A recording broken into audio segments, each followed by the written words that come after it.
മാസങ്ങളായി പ്രതിസന്ധിയിൽ കഴിയുകയാണ് റേഷൻ കടയുടമകൾ. വേതന പാക്കേജ് പരിഷ്കരിക്കുക, കിറ്റ് വിതരണത്തിലെ കമ്മീഷൻ അടക്കമുള്ള വിഷയങ്ങളിൽ ഭക്ഷ്യവകുപ്പ് മന്ത്രിയുമായി നടത്തിയ ചർച്ചകളൊക്കെയും പരാജയപ്പെട്ടു. ഒടുവിൽ ഇന്നും നാളെയുമായി റേഷൻ കടകൾ അടച്ചിട്ട് വ്യാപാരികൾ സമരരംഗത്തേക്ക് ഇറങ്ങിയിരിക്കുകയാണ്. അപാകത പരിഹരിക്കുക, സമരം ഞങ്ങൾ വ്യാപിപ്പിക്കും, വ്യാപക സമരം സിന്ദാബാദ്, സംയുക്ത സമരസമിതി സിന്ദാബാദ്. 4 ഡിമാൻഡുകളാണ് പ്രധാനപ്പെട്ടത്. 1 വേതന പാക്കേജ് പരിഷ്കരിക്കുക, 2 ഞങ്ങളുടെ KTPയുടെ ആക്ട് അത് അപാകതകൾ നീക്കുക, 3 ക്ഷേമനിധി, 4 കൃത്യമായി ഞങ്ങൾക്ക് വേതനം തരികയാണ്. ഞങ്ങൾ കോവിഡ് കാലത്ത് കിറ്റ് കൊടുത്തു 13 മാസം കിറ്റ് കൊടുത്ത് 2 മാസത്തെ കമ്മീഷൻ കിട്ടി.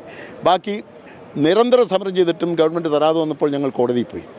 ആ കോടതി ഞങ്ങൾക്ക് അനുകൂലമായി വിധിച്ചു. സത്യത്തിൽ ഗവൺമെൻറ് ചെയ്തത് വലിയ അനീതിയാണ്. ഈ കേരളത്തിൽ ഈ റേഷൻ മേഖലയിൽ സമരം ഉണ്ടായാൽ സ്വാഭാവികമായും നമ്മുടെ പൊതുമേഖലയിൽ വിലക്കയറ്റം ഉണ്ടാകുകയും ചെയ്യും.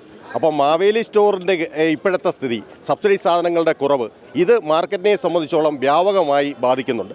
അപ്പോൾ സ്വാഭാവികമായും ഞങ്ങളെ മാത്രമല്ല 95 ലക്ഷം വരുന്ന കാർഡ് ഉടമകളെയും ബാധിക്കുന്ന വിഷയമായി ഏറ്റെടുത്തുകൊണ്ടാണ് ഞങ്ങൾ ഈ സമരം.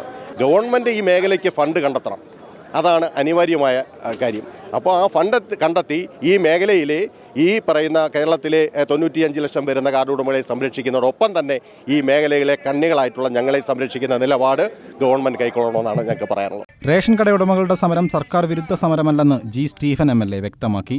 അതേസമയം റേഷൻ കടയുടമകൾ നേരിടുന്ന എല്ലാ പ്രശ്നങ്ങൾക്കും സർക്കാർ പരിഹാരം കാണുമെന്നും കടയുടമകൾ വേവലാതിപ്പെടേണ്ട കാര്യമില്ലെന്നും CITU നേതാവും മുൻ മന്ത്രി കൂടിയായ TP രാമകൃഷ്ണൻ പറഞ്ഞു. റേഷൻ കാർഡ് ഉടമകൾ നേരിടുന്ന എല്ലാ പ്രശ്നങ്ങൾക്കും ഈ ഗവൺമെന്റ് പരിഹാരമുണ്ടാക്കും.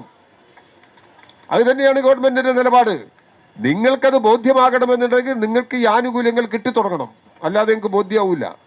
എത്ര വിശദീകരണം പറഞ്ഞു കഴിഞ്ഞാലും, എത്ര ചർച്ചയിൽ തീരുമാനമെടുത്തു കഴിഞ്ഞാലും നമുക്ക് ലഭിക്കേണ്ടത് നമ്മളെ കയ്യിൽ വരാതെ നമുക്ക് ബോധ്യമാവില്ല. അതാണ് നമ്മുടെ ഒരു രീതി, ജീവിതത്തിന്റെ ഒരു അനുഭവങ്ങളും രീതിയും അതാണ്.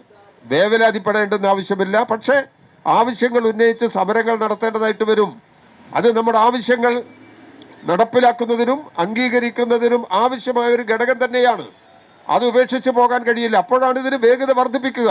രാവിലെ 8 മണിക്ക് തുടങ്ങിയ സമരം നാളെ വൈകിട്ട് 5 മണി വരെയാണ്. സമരത്തിന്റെ ഭാഗമായി സംസ്ഥാനത്തെ 14,000-ഓളം റേഷൻ കടകളും അടഞ്ഞുകിടക്കുകയാണ്. 2 ദിവസത്തെ സമരം കൊണ്ട് പരിഹാരമുണ്ടായില്ലെങ്കിൽ അനിശ്ചിതകാല സമരത്തിലേക്ക് പോകുമെന്നാണ് വ്യാപാരികൾ പറയുന്നത്.